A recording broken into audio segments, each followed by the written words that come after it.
Hey guys, Dan Carr here with shuttermuse.com. Today I want to walk you guys through a Photoshop tutorial, and I'm going to show you how to turn your panoramic images into a video which you can upload to Instagram. So Instagram photos are a square format, and that makes it really hard to show your pano photos. And I was thinking about this the other day, and I thought, why not have a video where it pans across your panoramic photo? We can actually do that really easily in Photoshop. And if we look at an example here on my account, I'm at Dan Carr Photo on Instagram if you want to follow me. Let's take a look at this example. This is from, closed it. This is from Hong Kong. This is a nighttime view of Hong Kong. And you'll see that if I play this video, it pans across my panoramic image. Okay, so we're going to show you how to do that. And if you're a Photoshop user, you might not even know that you can export video from Photoshop, but I'll show you how, and it's really simple. All right, so let's close this down. We don't need that. We're into Photoshop now. Command N to create a new document. The width we need is 640 by 640. That is the size that Instagram photos and videos are. So hit OK to create our canvas. Now we need to grab your pano photo, and this step is important. We need to go to File, and we need to go to Place Embedded.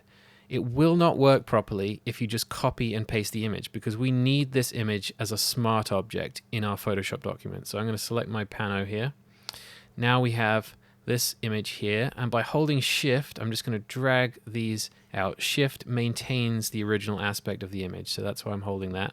And we just need to drag it out so we fill the document with it. Hit Return to select that, and I'm going to drag this to the left hand side.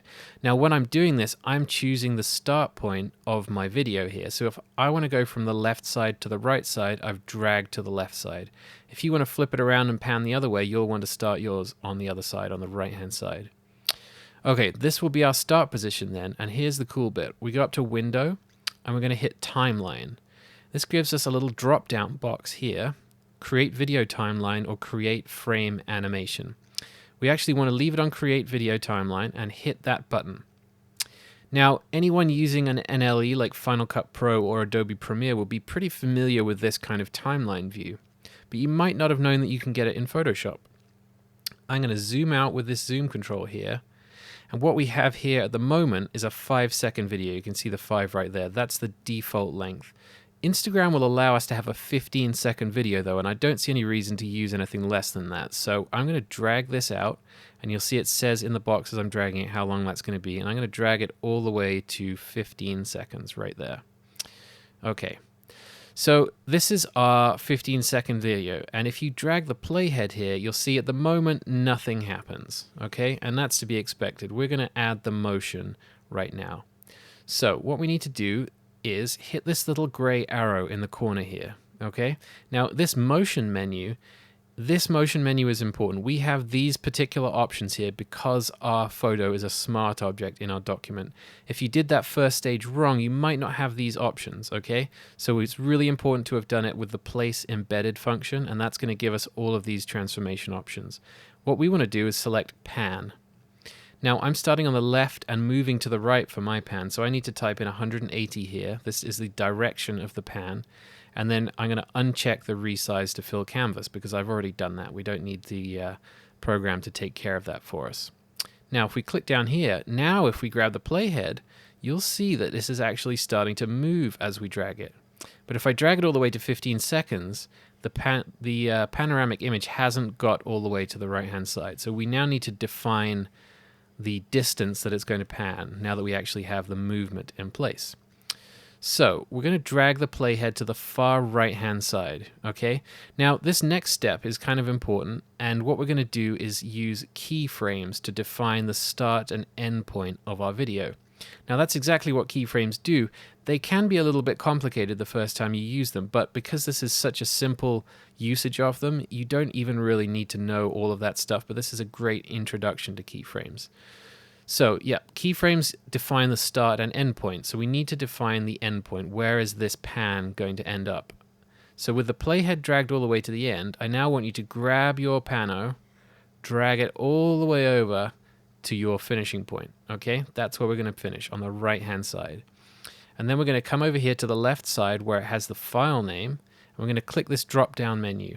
That little down arrow there gives us all of these extra options, and the first one is transform, and this is where we put our keyframes. Now it automatically adds starting and ending keyframes, and it has added an end keyframe where the playhead was. So now if we grab this playhead, you'll see as I drag it back, now it pans across the whole of the photo until we get back to where we started. Okay, perfect. That's it. That's our video right there with the pan across the whole of the panoramic photo. Now there's another little tip that you might want to do. If you want to have a pause at the end of your video, then you can drag this keyframe and you can just move it over a little bit. Okay, so the pan will stop when it meets this keyframe, and anything after that, there will be no motion. So now as we drag this over, you'll see it reaches the end at the keyframe there, and then it pauses for a second at the end. Now I quite like this effect. It gives just a nicer end to things, so I'm going to leave that on there. Okay, so we can drag the playhead over. If we hit the play button, you'll see our video start to play out. So that looks good. Now we need to export this. Now you can save this document as a regular PSD file, a Photoshop document. To get it into a video format, we need to export it. So to export, we come down to this arrow in the bottom left-hand corner, and this brings up the render video section. Now, what we want to do is select H.264 in the format, and you can choose high quality, medium, or low, and there's a few other options, but for purposes of Instagram, low quality seems to work fine. Document size 640 by 640, frame rate 30 frames per second. And then you just hit render. And that's it. A name already exists on that one. That doesn't mind. I'll replace that. And now it's going to sit there and export this as a video file. Now this does take a little bit of time, so we're not going to sit and wait to do that. But that's all you need to do, and you will find that in your Finder, wherever you've set the destination to, you will now have a perfectly square video which will pan right across your photos. So there you go. You can now export that to your phone and upload it to Instagram so people can enjoy all of your panoramas.